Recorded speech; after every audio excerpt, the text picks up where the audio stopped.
એટલે પહેલી વાર જ્યારે ઝાડામાં બ્લડ આવે ત્યારે એનું કારણ શું છે એ શોધવું બહુ જરૂરી છે. એ શોધવા માટે અમે શું કરીએ તો દર્દીને એક વખત પહેલાં નીચેથી દૂરબીન નાખીને જોઈ લઈએ અંદર કશું મસા કે છે કે એવું નહીં.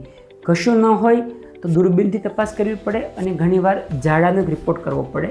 Stool for OBT occult blood test. ઝાડામાં બ્લડ આવે તો શું કરવું જોઈએ? આ તકલીફ બહુ કોમન છે. ઘણા બધા લોકોને ઝાડામાં લોહી પડતું હોય. મોટાભાગના લોકો તેને ઇગ્નોર કરતા હોય કે મસા એવું કંઈ હશે, પરંતુ આપણે અહીંયા ક્યારે ઇગ્નોર કરી શકીએ અને ક્યારે એને સિરિયસલી લેવું જોઈએ સમજીએ.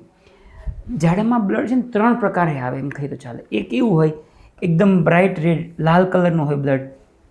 મોટાભાગનું ના કેસમાં આ જે લોહી હોય એ મળભાગના જે લાસ્ટ ભાગ છે એમાંથી હોય, તે ચીરો પડી જાય, મસો હોય તો મોટાભાગના કેસમાં આવું બ્લડ આવે. એમાં પણ ઘણાને બ્લડ ડ્રોપ બાય ડ્રોપ ટીપા ટીપે બ્લડ પડતું હોય કે લેટ્રિન ગયા, સંડાસ થઈ ગયું, પછી ટીપા પડતા ડ્રોપ પડે. મોટાભાગના કેસમાં એ મસો કે એવું હોય છે. ચીરો પડે તો બી ડ્રોપ પડી શકે, પણ મોટાભાગના કેસમાં જે ચીરો જ્યારે પડે ને તો મળ પર ઘણીવાર બ્લડ લાગીને આવતું હોય. એમ જ્યારે ઝાડામાં જતી વખતે બળતરા ખૂબ થાય અને બ્લડ આવે તો એ ફિશર હોય મોટાભાગના કેસની અંદર. એમ બીજો જે કલર છે તે ડાર્ક રેડ કલરનો બ્લડ છે. એટલે આમાં કલર થોડો એકદમ બ્રાઇટ જેવો ન મરૂન જેવો કલર હોય. અને ત્રીજો કલર છે બ્લેક જેવું હોય. મોટાભાગના કેસમાં બ્લેક અને મરૂન કલરમાં છે ને ઘણું ખરું બ્લડ અને ઝાડા મિક્સ થઈને આવતા હોય. તો આ બધામાં ફરક શું છે? શા માટે મેં અલગ અલગ કર્યા? તો સમજીએ. એ દરેકમાં કારણમાં ફરક છે. જો આપણું પાચનતંત્ર છે, આ અન્નળી છે, આ જઠર છે, પછી નાનું આંતરડું આ બધું આવે, પછી એને મોટું આંતરડું સ્ટાર્ટ થયું, આ મોટું આંતરડું છે આ રીતે, અને આ મળમાર્ગ છે. તો બ્લડ ક્યાંથી આવે છે એ પ્રમાણે કલર હોય. જો અન્નળીમાં કે જઠરમાં કોઈ જગ્યાએ તકલીફ હોય, ધારો કે જઠરમાં અલ્સર છે કોઈને, કે ટ્યુમર છે, એમાંથી બ્લીડિંગ થાય છે, કે નાના આંતરડામાં કોઈ જગ્યાએ અલ્સરમાંથી બ્લીડિંગ થાય છે, તો કેવું થશે કે સાથે સાથે જઠરનો એસિડ ભળે, નાના આંતરડામાં પાચક રસો બધાની સાથે મિક્સ થાય અને બ્લડ એકદમ કાળા જેવો કલર આવે, બ્લેક આવે. જઠરમાં તો સાવ જ બ્લેક આવે, વાળ જેવો કાળો કલર આવે. એનો મતલબ એવો કે બ્લડ જે આવે છે તે ઉપરથી આવે છે, નીચે મોટા આંતરડામાં પ્રોબ્લેમ મોટા ભાગે નહીં હશે.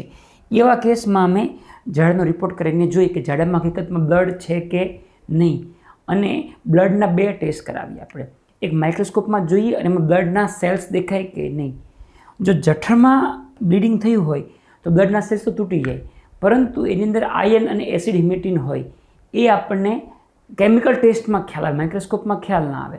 એટલે ઘણી બધી વાર અમે દર્દીને પૂછીએ ને કે ઝાડામાં બ્લડ આવે તો ના નથી આવતું. એમ અમે કહીએ કે ઝાડાનો કલર કાળો આવે છે તો કે હા, એ તો ખોરાકથી આવતો હોય. એમ હકીકતમાં ઝાડાનો કલર કાળો જો તમે આયર્નની ગોળી લેતા હોય તો આવી શકે. એ સિવાયના કેસમાં સાવ વાળ જેવા કાળા ઝાડા આવે તો એ બ્લડ હોવાના ચાન્સ મેક્સિમમ છે. મોટાભાગના કેસમાં પાચનતંત્રના શરૂઆતના ભાગમાંથી બ્લડ આવતું હોય છે.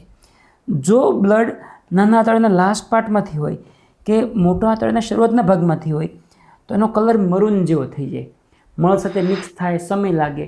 એટલે ઘણીવાર એકદમ ફ્રેશ જેવું બ્લડ ન આવે. અહીંયા કોઈ જગ્યાએ અલ્સર હોય કે ટ્યુમર હોય તો એવો કલર આવી શકે.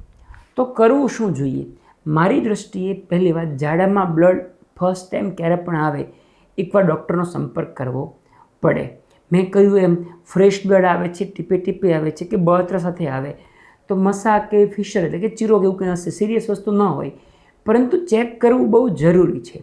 હું તમને કારણ કહું આવું શા માટે. એમ અમારી પાસે બહુ બધા દર્દી એવા આવે કે જેને ઝાડામાં 1 કે 2 વખત બ્લડ પડ્યું, કોઈ ડૉક્ટર પાસે ગયા, કોઈ ડૉક્ટરે જોયું, એને મસા જેવું લાગ્યું, ઓપરેશન કરી દીધું.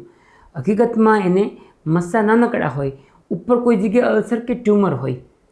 હવે કોઈ મસ્સું જોઈને ઓપરેશન તો કરી નાખ્યું, પણ હકીકતમાં કારણ એ નહીં હતું. એટલે પહેલી વાર જ્યારે ઝાડામાં બ્લડ આવે ત્યારે એનું કારણ શું છે એ શોધવું બહુ જરૂરી છે. એ શોધવા માટે અમે શું કરીએ તો દર્દીને એક વખત પહેલાં નીચેથી દૂરબીન નાખીને જોઈ લઈએ અંદર કશું મસા કે છે કે એવું નહીં. કશું ન હોય તો દૂરબીનથી તપાસ કરવી પડે અને ઘણીવાર ઝાડાનો રિપોર્ટ કરવો પડે. Stool for OBT occult blood test.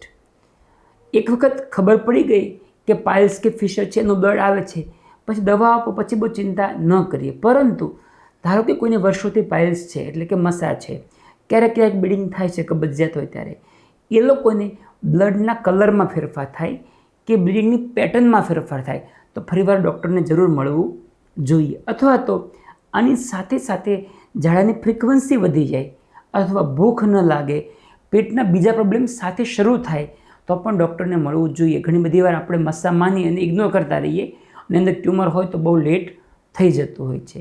એટલે આખી વાતનો ટૂંકમાં સાર એટલો, પહેલી વાર બ્લીડિંગ થાય ત્યારે ડૉક્ટરનો સંપર્ક જરૂર કરવો જોઈએ. પછી જો કોઈ સિરિયસ વસ્તુ ન હોય, મસા કે એવું હોય અને લક્ષણોમાં ફેરફાર થાય તો ફરીવાર ડૉક્ટરનો સંપર્ક કરવો જોઈએ. ઘણીવાર ઇગ્નોર કરવાથી કોઈ મોટો રોગ હોય અને આગળ વધી જતો હોય છે.